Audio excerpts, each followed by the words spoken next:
раиси шаҳри Хуҷанд Маъруф Муҳаммадзода кулли аъзои гурӯҳи ҷавонони Авангарди назди раёсати вазорати корҳои дохилии ҷумҳурии Тоҷикистон дар вилояти Суғдро ба муносибати 5-мин солгарди фаъолият табрику таҳният гуфта, аз ҷумла таъкид дошт, ки масъалаи сиёсати давлатии ҷавонон дар маркази диққати ҳамешагии ҳукумати мамлакат қарор гирифта. Барои пуштибонӣ ва дастгирии иқдомоти бунёдкоронаи ҷавонони кишвар аз ҷониби давлату ҳукумат тадбирҳои мушаххас амалӣ мегарданд. Дар ин замина муҳайё намудани шароити мусоид барои ташаккули ҳамаҷиҳатаи ҷавонон, тарбияи хуб ва босамари насли ояндасоз, ҳидоят намудани онҳо ба роҳи дурусти зиндагӣ ва кору фаъолият, андешидани чораҳои зарурӣ баҳри азход намудани илму донишҳои замонавӣ, касбу ҳунар ва ниҳоят муҳайё намудани заминаҳои мусоид баҳри дар оянда ҳамчун ворисон ва меросбарони сазовори миллату халқи соҳибтамаддун ба воя расидани ҷавонон пайваста дар суханрониҳои пешвои муаззами миллат таъкид меёбад.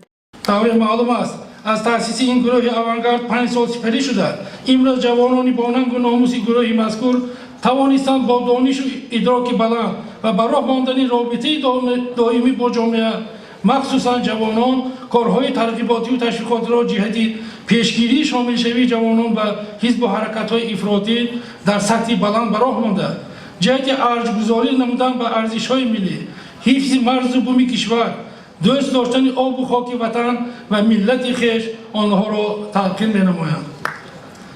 ҷавонони азиз, воқеан ҳам вазъияти ҷаҳонии имрӯзи моро водор мекунад, ки ҳар як шаҳрванди кишвар ба қадри давлати соҳибистиқлол ва зиндагии орому осуда расида, ҳеҷ гоҳ зиракии сиёсиро аз даст надиҳад ва ҳаргиз фирефтаи таблиғоту ақидаҳои бебунёди ифротӣ нашавад. Сипас аз ҷониби раиси шаҳри Хуҷанд Маъруф Муҳаммадзода ба гурӯҳи ҷавонони Авангард 2 адад компютер бо таҷҳизоти техникии ёрирасонаш тақдим карда шуд. Мо бо ин ифтихор мекунем, чунки мо чунин ҷавонони бо нангу номус, чунин ҷавонони ватандӯсту меҳампараст дорем. Албатта ин тадбирҳое ки давлату ҳукумат нисбати дастгирии ҷавонон карда истодааст, мо бояд қадр кунем, шукрона кунем, ки дар чунин давлати соҳибистиқлолу озоду тинҷу ором зиндагӣ мекунем. аз чунин боду ҳавои тозаю зебо баҳра мебардорем. мо бояд шукрона кунем ва дар ҷавоб бояд мо хизмати давлату ватанро ба ҷо биёрем. албатта ҳар як коре ки имрӯз шумо карда истодитон, ин ҳам як саҳм аст, як қатрае аст барои пешбурд беҳтар кардани ҳаёти ҷомеа.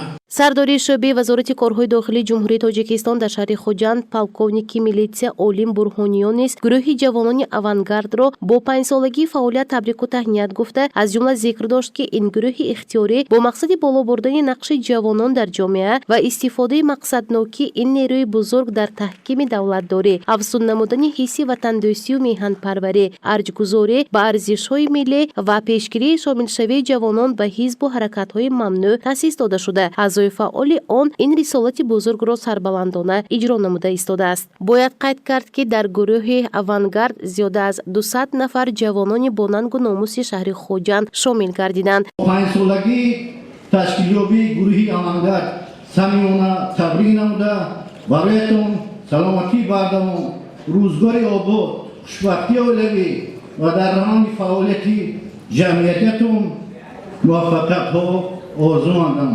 Сипас ба як гурӯҳ ҷавонони фаъоли гурӯҳи Авангард сипоснома ва тӯҳфаҳои мақомоти корҳои дохила супорида шуд. Барномаи рангини фарҳангӣ бошад ба чорабини ҳусни дигар зам кард. гузориши Парвина Аҳророва, Бароҷон Шерматов барои барномаи иттилоотии Паёми рӯз.